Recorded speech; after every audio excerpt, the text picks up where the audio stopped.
किसी गांव में एक शिकारी रहता था और वो रोज शिकार करके अपना और अपने बच्चों का पेट पालता।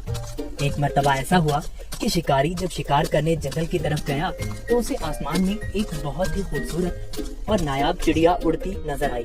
चिड़िया को देखते ही शिकारी के मुंह में पानी आ गया और वो सोचने लगा कि अगर किसी तरह ये नायाब चिड़िया मेरे हाथ लग जाए तो इसे बाजार में महंगे दामों बेचकर खूब पैसे कमाऊंगा। ये सोचते ही शिकारी ने बड़ी चालाकी और होशियारी से शिकार के लिए जब अपना जाल बिछाया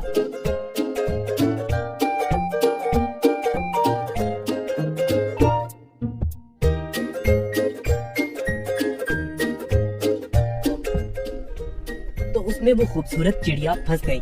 चिड़िया को जाल में देखकर शिकारी अपनी इस कामयाबी पर बहुत खुश हुआ और दिल ही दिल में इस चिड़िया को फरोख्त करने के मंसूबे बनाने लगा। चिड़िया जाल से बाहर निकलने के लिए खूब फड़फड़ाने लगी, लेकिन जब चिड़िया की सारी कोशिशें नाकाम हो गईं और उसे जाल से आजाद होने की कोई सूरत नजर न आई तो उसने मायूस होने के बजाय बड़े इत्मीनान से शिकारी की तरफ देखा और कहने लगी,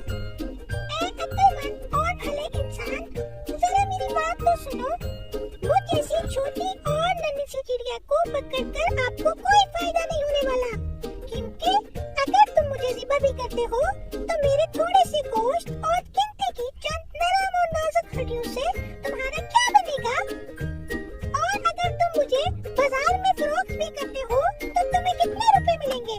लेकिन तुम मेरी बात मानो और तुम मुझे इस कैद से आजाद कर दो तो मैं तुम्हें इसके बदले 3 ऐसी कीमती और अनमोल नसीहतें करूंगी जो हमेशा तुम्हारे काम आएंगी। इनमें से पहली नसीहत मैं तुम्हारे हाथ पे बैठ के करूंगी और नसीहत ऐसी होगी जिसे सुनकर तुम्हारा खून और बढ़ जाएगा।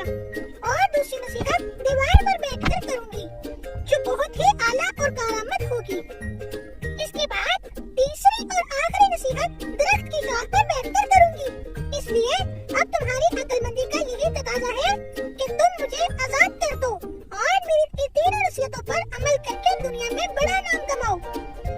शिकारी ने चिड़िया की ये पेशकश सुनकर थोड़ी देर सोचने और गौर करने के बाद उसकी बात मानते हुए जाल की रस्सी खुद खोल दी। रस्सी खुलते ही चिड़िया उड़कर शिकारी के हाथ पर आ बैठी। पहली नसीहत करते हुए कहने लगी, किसी भी नामुमकिन बात पर कभी यकीन न करना, चाहे कोई भी कहे। ये बोलकर चिड़िया अपने वादे के मुताबिक फिर उड़ी और दीवार पर जा बैठी। वहीं से दूसरी नसीहत करने लगी, गुजरे हुए किसी भी बात का गम कभी न करना। मेरे इस छोटे से वजूद में 10 दिरहम का एक ऐसा कीमती मोती है जिसकी मिसाल पूरी दुनिया में कहीं नहीं। और इस महंगे मोती को पाकर तुम और तुम्हारे घर वाले खूब ऐशो इशरत से जिंदगी गुजार सकते थे, मगर तुम्हारी किस्मत पर अफसोस, तुमने मुझे आजाद करके एक बेमिसाल मोती अपने हाथों से खो दिया। इतना सुनना ही था कि शिकारी जोर जोर से इस तरह रोने और चिल्लाने लगा जैसे उसका कोई अपना करीबी रिश्तेदार मर गया हो। रोते रोते बार बार ठंडी आहें भरता और कहता, हाय हाय मैं तो लुट गया, बर्बाद हो गया।